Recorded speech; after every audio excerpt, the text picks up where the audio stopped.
1909년 10월 어느 날 홍콩의 하늘은 지루한 장맛비로 어두컴컴했다.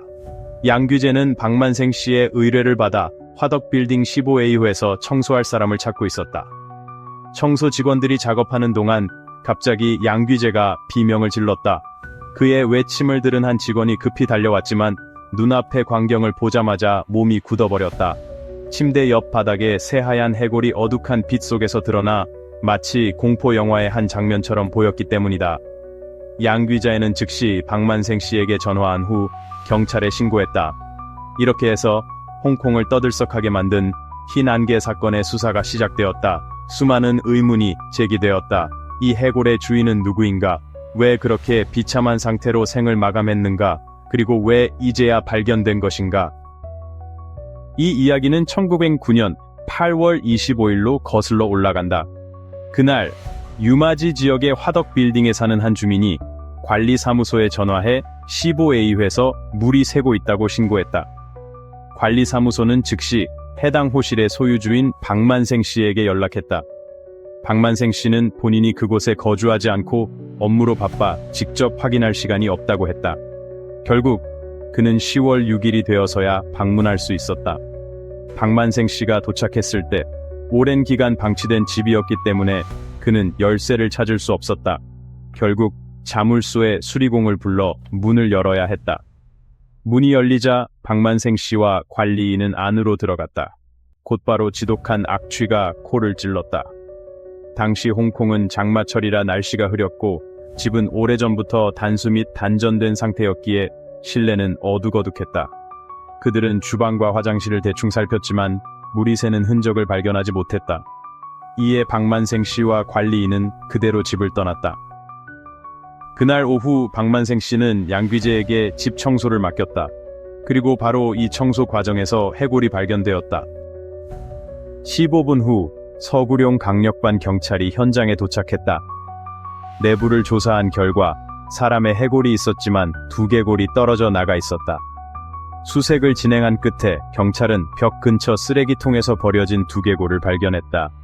쓰레기통에는 머리카락 몇 가닥, 사용된 콘돔 1개, 그리고 과일 껍질 몇 개도 함께 들어있었다. 거실 탁자 위에서는 빨간색 지갑이 발견되었고 그 안에는 팽서영이라는 이름이 적힌 신분증과 병원 진료카드, 은행카드, 그리고 홍콩 달러 1100달러가 들어있었다. 이 외에도 경찰은 수상한 물품을 추가로 발견했다. 수영복 1벌, 금반지 1개, 금목걸이 1개, 그리고 1995년 6월 5일이 적힌 신문이었다. 특히 경찰은 집 안에서 불법 약물과 주사기를 발견하며 수사의 방향을 새롭게 잡았다. 법의학팀의 초기 조사 결과 해골과 두개골은 키 약 170cm에 25년 전인 1995년 중후반으로 추정되었다. 이를 뒷받침하듯 전력회사 기록에 따르면 해당 아파트는 1995년 9월 22일부로 전기 공급이 중단되었었다. 약 한 달 반 후 철저한 감식과 신원 서류 분석을 거쳐 경찰은 피해자가 34살의 팽서영이라는 사실을 확인했다. 경찰은 곧바로 박만생 씨에게 연락해 정보를 수집했다. 그는 팽서영이 15A2호를 임대했으나 3년 넘게 월세를 내지 않았다고 했다. 그러나 바쁜 일정 탓에 직접 확인하지 않았고 단순히 그녀가 월세를 못 내서 떠난 것으로만 여겼다고 했다. 설마 그녀가 집 안에 계속 남아있을 줄은 꿈에도 몰랐다고 덧붙였다. 박만생 씨에게서 유의미한 단서를 찾지 못한 경찰은 현장에서 발견된 증거들에 집중했다. 법의학팀은 9개의 지문과 사용된 콘돔을 채취해 DNA 분석을 의뢰했다. 또한 팽서영의 머리카락에서 다량의 불법 약물이 검출되었으며 최소 2-3년 동안 약물을 사용해왔던 것으로 보였다. 이로 인해 그녀가 약물 과다 복용으로 사망했을 가능성이 제기되었다. 수사를 이어가던 경찰은 팽서영의 가족과 접촉했다. 그녀의 어머니는 1995년 초가 마지막 만남이었다고 했다. 경찰은 그녀의 실종 신고가 접수되지 않은 이유를 궁금해했다. 이에 대해 팽서영의 언니, 즉 현재라 불리던 언니는 다음과 같이 설명했다. 팽서영은 가족과 갈등이 있었고 고리대금업자에게 빚을 져서 빚쟁이들에게 쫓기던 상황이었다. 그녀는 어머니와 가족에게도 피해를 끼쳤으며 끊임없는 다툼 끝에 결국 연락을 끊었다. 현재 또한 1995년 3월 초 이후로 그녀를 보지 못했다고 말했다. 특히 희엔제는 팽서영과 박만생의 관계가 단순한 집주인과 세입자가 아니라 스폰서 관계였다고 밝혔다. 이는 새로운 의문을 불러일으켰다. 팽서영의 죽음과 박만생이 관련이 있을까? 그의 아파트에서 한 여성이 삶에서 4년 동안 사망한 채 있었는데도 그는 전혀 몰랐다고 주장한다. 혹시 무언가를 숨기고 있는 것은 아닐까? 팽서영의 과거. 팽서영, 본명 팽복요는 1965년 12월 12일 홍콩에서 태어났다. 그녀의 부모는 일찍이 이혼했으며 어머니와 언니와 함께 살았다. 어머니가 재혼한 후 그녀에게는 이복 남동생과 여동생이 생겼다. 16살이 되었을 때 키가 172cm였던 팽서영은 모델이 되는 꿈을 꾸었다. 고등학교를 졸업한 후 그녀는 레스토랑에서 일하며 모델 교육 과정을 듣기 위해 돈을 모았다. 과정을 마친 후 그녀는 모델 회사와 계약을 맺고 연예계에 발을 들였다. 팽서영이 소속된 모델 회사는 젊은 여성들이 상류층 인사들과 어울릴 수 있도록 화려한 파티에 참석시키곤 했다. 1983년 어느 날 밤 한 저녁 파티에서 그녀는 당시 43살이었던 변호사 박만생을 만나게 된다. 그는 그녀보다 25살 연상이었으며 이미 가정과 자녀가 있었다. 박만생은 그녀의 젊고 매력적인 외모에 반했고 팽서영 역시 사랑 경험이 없던 18살 소녀로서 그의 재력과 권력에 이끌렸다. 두 사람은 곧 비밀스러운 관계를 맺었으며 주로 고급 호텔에서 만났다. 그로부터 얼마 지나지 않아 1986년 박만생은 팽서영에게 재정적 지원을 하여 그녀가 애완동물 가게를 열 수 있도록 도왔다. 또한 그녀를 위해 자신의 명의로 아파트를 마련해 주었고 그곳은 두 사람이 비밀리에 만나는 장소가 되었다. 그들은 공공장소에서 함께 있는 것을 피했고 주로 아파트나 해외여행을 통해 시간을 보냈다. 박만생은 누구인가? 박만생 또는 빵완성은 1939년 홍콩의 명문 가문에서 태어났다. 그의 어머니는 유명한 화가였으며 중국 여성 최초로 영국 맨체스터 대학교에서 수학했다. 그의 둘째 여동생 방한생 또는 방한성은 홍콩 행정특구 수석비서를 지낸 인물이었다. 박만생은 1970년 케임브리지 대학교에서 동양문화 연구를 전공한 후 법학을 공부하여 30살에 변호사가 되었다. 탄탄한 학력을 바탕으로 그는 홍콩으로 돌아와 결혼하고 가정을 꾸렸다. 1985년 그는 개인 법률 회사를 설립하여 빠르게 명성을 쌓았고 업계에서 막강한 영향력을 행사하는 인물이 되었다. 팽서영과 박만생의 관계는 점점 복잡해졌다. 처음에 그는 그녀에게 정식 아내로 맞이하겠다고 약속했지만 그녀의 가족들은 이를 강하게 반대했다. 특히 그녀의 어머니와 언니는 그의 가문 배경을 고려할 때 이혼 후 그녀와 결혼하는 것은 불가능하다고 판단했다. 하지만 팽서영은 가족의 충고를 무시하고 사랑에 빠져버렸다. 그 후 몇 년 동안 그녀는 3번의 임신을 했지만 박만생의 요구로 모두 낙태했다. 그의 차가운 태도와 무관심은 그녀에게 큰 상처를 남겼으며 결국 그녀는 불안과 우울증에 시달리게 되었다. 경찰이 그녀의 죽음을 조사하는 과정에서 보이지 않는 힘이 개입하는 듯한 정황이 포착되었다. 특히 이 사건이 언론에 보도된 후 수사는 점점 더 많은 장애물에 부딪혔다. 2000년 7월 말 경찰은 갑작스럽게 사건을 종결한다고 발표했다. 경찰 측은 팽서영이 약물 과다 복용으로 사망했을 가능성을 배제할 수 없다며 최종 결론을 사망 원인 불명으로 내렸다. 이에 대한 세부 내용은 공개되지 않았으며 재판도 열리지 않았다. 홍콩 법에 따르면 사망 원인이 불분명한 경우 공개 재판을 통해 진술을 검토하고 결론을 내려야 한다. 그러나 경찰은 이를 생략하고 사건을 마무리했다. 이에 대해 팽서영의 가족들은 강한 의혹을 제기했다. 특히 박만생이 사건과 연관되어 있다는 의심이 커졌다. 그녀의 여동생은 경찰이 유품을 돌려주었을 때 박만생과 함께 찍은 사진과 일부 일기가 사라진 것을 발견했다. 그녀는 그 일기 속에 언니가 박만생과의 관계에 대한 감정을 기록했다고 주장했다. 또한 중요한 증거물인 사용된 콘돔에 대한 DNA 검사 결과는 경찰이 공개하지 않았으며 이는 수사의 투명성에 대한 의문을 더욱 증폭시켰다. 유족들은 여러 차례 재수사를 요청했지만 번번이 거절당했다. 특히 서구룡 지역 경찰청 차장이었던 서정문 슈디웬은 박만생의 여동생인 방한생, 방한성과 긴밀한 관계를 유지하고 있었다. 그리고 바로 서정문이 공개 재판 없이 사건을 종결하자고 제안했으며 이 제안은 별다른 논의 없이 받아들여졌다. In March 2004, Peng Chuying's family sent a letter directly to Fang Wansheng, claiming he was responsible for her death. However, the letter received no response.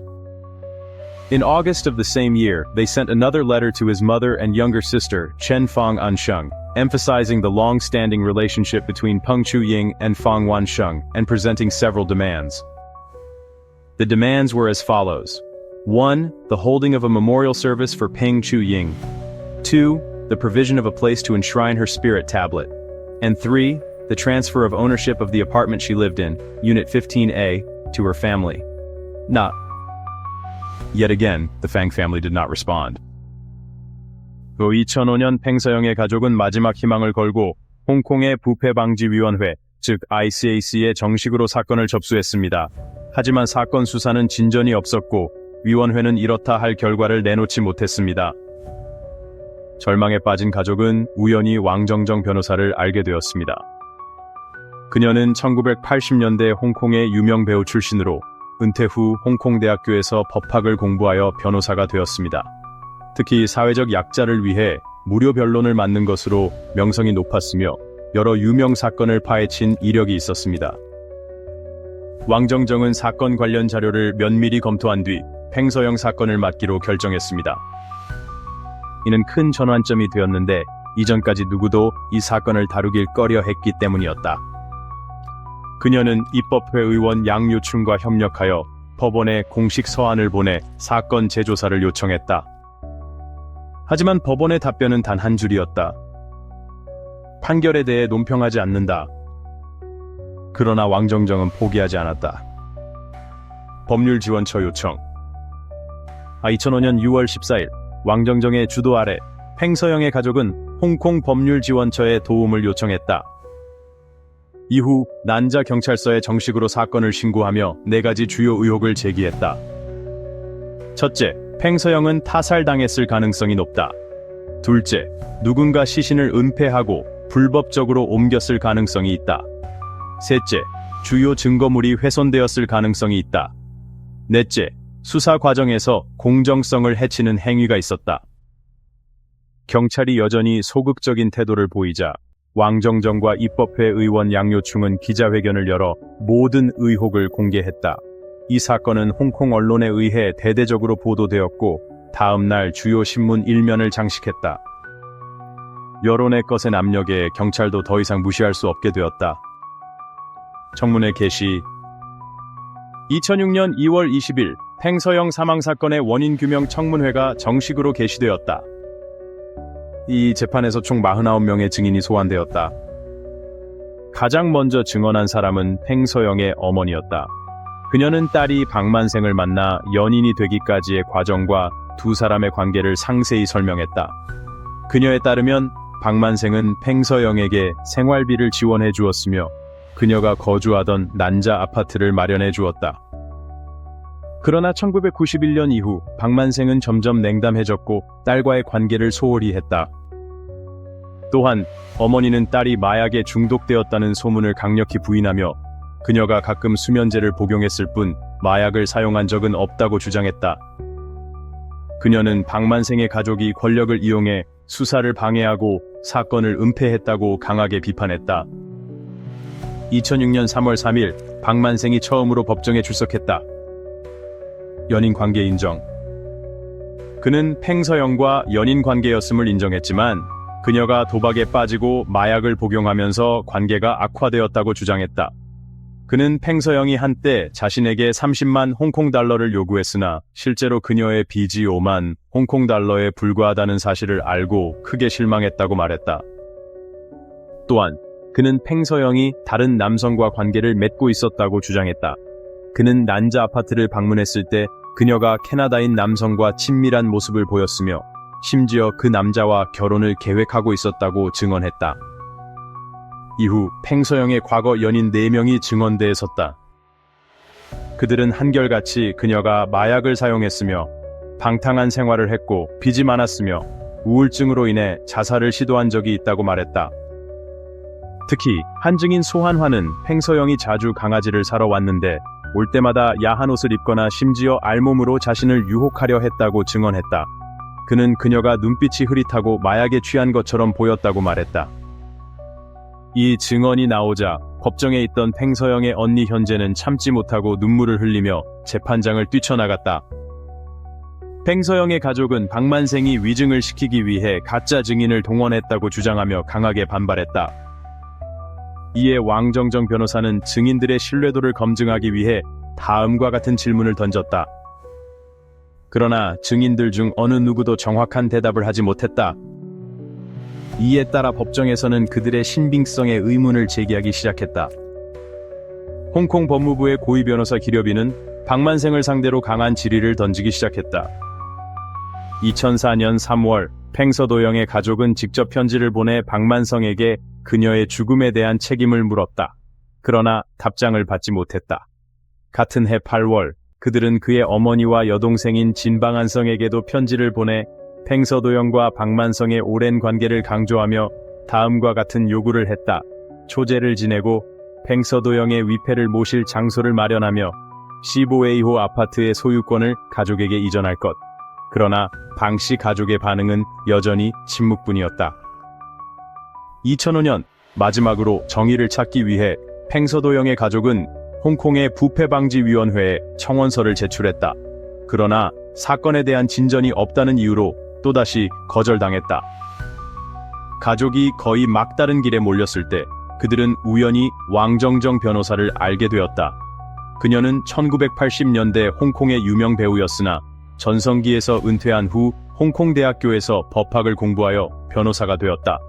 그녀는 약자들을 위해 무료 변호를 제공하는 인도적인 변호사로 명성이 높았으며 여러 유명한 사건을 파헤친 경력이 있었다. 왕정정은 관련 자료를 철저히 검토한 후 팽서도영 사건을 맡기로 결정했다.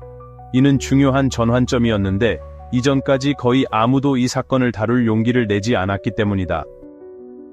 그녀는 양요충 입법회의원과 협력하여 법원에 서한을 보내 사건의 진상을 공개할 것을 요청했다. 그러나 법원의 반응은 단 한마디뿐이었다. 판결에 대해 논평하지 않는다. 왕정정은 포기하지 않았다. 2005년 6월 14일 그녀의 주도로 팽서도영의 가족은 법률지원청에 도움을 요청하고 이후 론즈 경찰서에 공식적으로 사건을 접수했다. 그들은 4가지 핵심 의혹을 제기했다. 팽서도영이 살해되었을 가능성이 있다. 누군가 불법적으로 시신을 옮기고 은폐했다. 중요한 증거물이 고의적으로 훼손되었다. 수사 과정에서 사법 방해 행위가 있었다.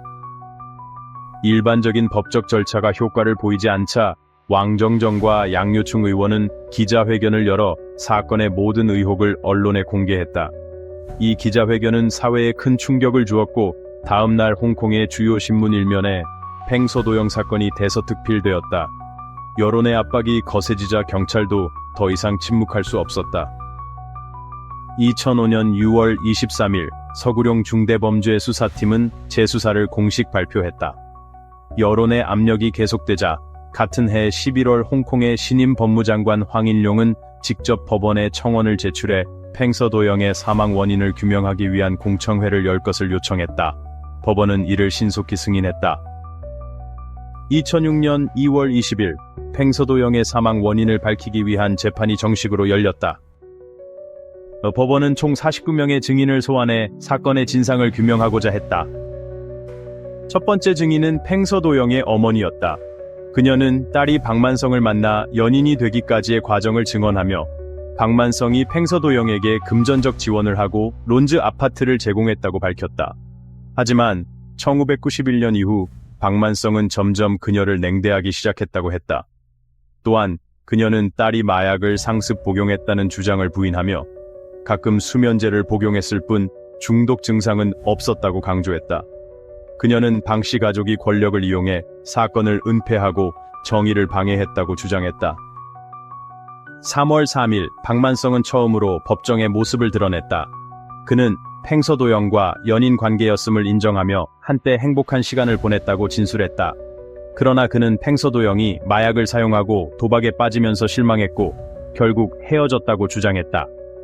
또한 그녀가 한때 30만 홍콩 달러를 요구했지만 실제 확인해보니 5만 홍콩 달러만 필요했다는 사실을 알게 되어 신뢰를 잃었다고 말했다. 재판부는 팽서도영의 전 연인 4명을 추가로 소환했다.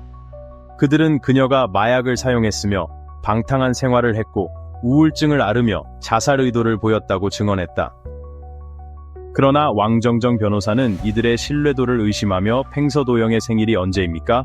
그녀의 집에 냉장고가 있었습니까? 냉장고는 어디에 있었습니까? 라고 질문했다.